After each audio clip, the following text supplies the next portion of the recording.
Assalamu alaikum wa rahmatullahi ta'ala wa barakatuh.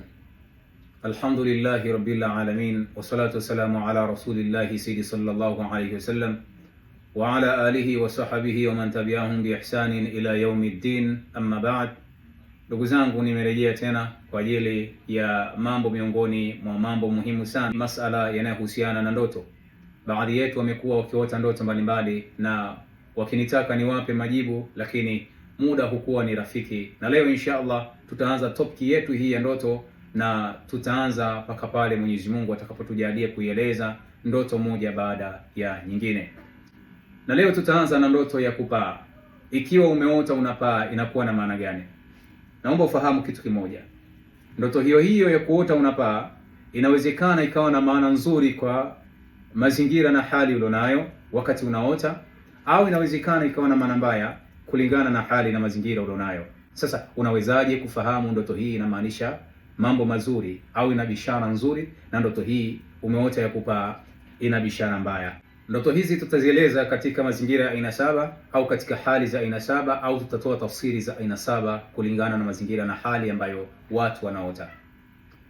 Na tafsiri ya kwanza ya ndoto hii, mtu ameota anapaa, lakini wakati anaota anapaa bila kutumia mbawa.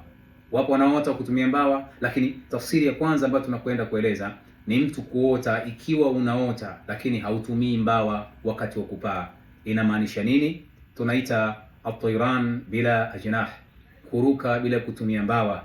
Hii inakuwa na bishara ya kuwa mambo yako itatimia, yani utimilifu wa matakwa yako, au kupanda kimaisha, au utakuwa na safari ambayo itakuwa na mafanikio siku za karibuni. Namba mbili tunaita ni at-tayran fawqa al-manazil wan nas, ni kuruka juu ya majengo, juu ya nyumba ama watu. Ikiwa mtu anaota anapaa juu ya nyumba au watu, hii inakuwa na bishara gani? Ni bishara ya kupata cheo au mamlaka au uongozi. Mtu huyo siku za karibuni, kama ulikuwa hauna mamlaka ama uongozi, au ulikuwa huna cheo chochote, ujue kwenye maisha yako kadiri unavyozidi kuishi utapata moja kati ya mambo hayo matatu.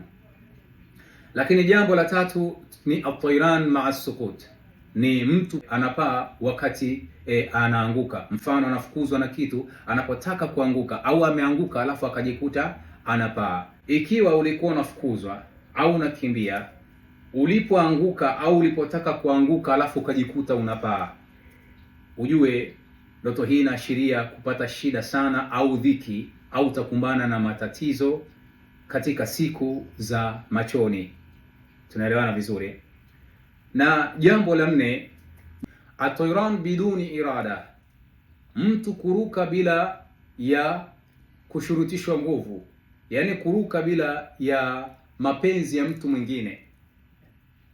Ndoto hii ina bishara ya kuwa mtu huyu ataingiwa na wivu, ama kama ana kazi yake, ana jambo lake, watu watamwonea wivu. Lakini pia mtu huyu inawezekana akawa amefanyiwa uchawi ama atafanyiwa uchawi katika siku za machoni au siku zijazo, ikiwa ndoto hiyo itajirudia rudia.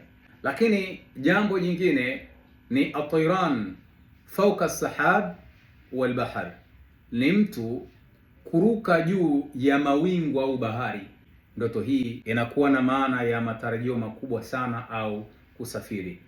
Mfano mzuri, ikiwa uko na kazi unafanya, au uko na jambo unalifanya, au uko na safari, basi kwa asilimia nyingi jambo hilo litakwenda kutimia. Kuna ndoto nyingine ambayo inaitwa at-tayran ma'a shakhs, yani unaota unaruka lakini hauko peke yako, uko na mtu mwingine. Ndoto hii inakuwa na bishara nzuri katika maisha. Mfano, kama wewe ni mwanamke, siku za karibuni utakwenda kupata ujauzito, au kama ni kwenye ndoa, upendo utazidi.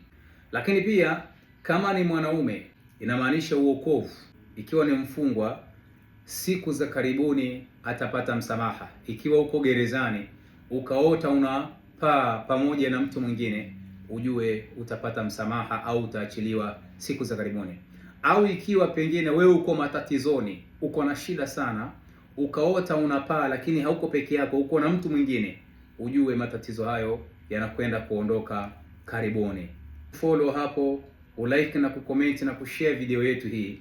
Ikiwa kuna kipengele hujaelewa, insha Allah utakwenda kwenye comment pale utauliza, au kama una ndoto yako ambayo inakusumbua pia unaweza ukaenda kukomenti pale. Nitakaporudi nitaanza na ndoto hiyo yako ambayo tayari umekwisha kutueleza katika comment.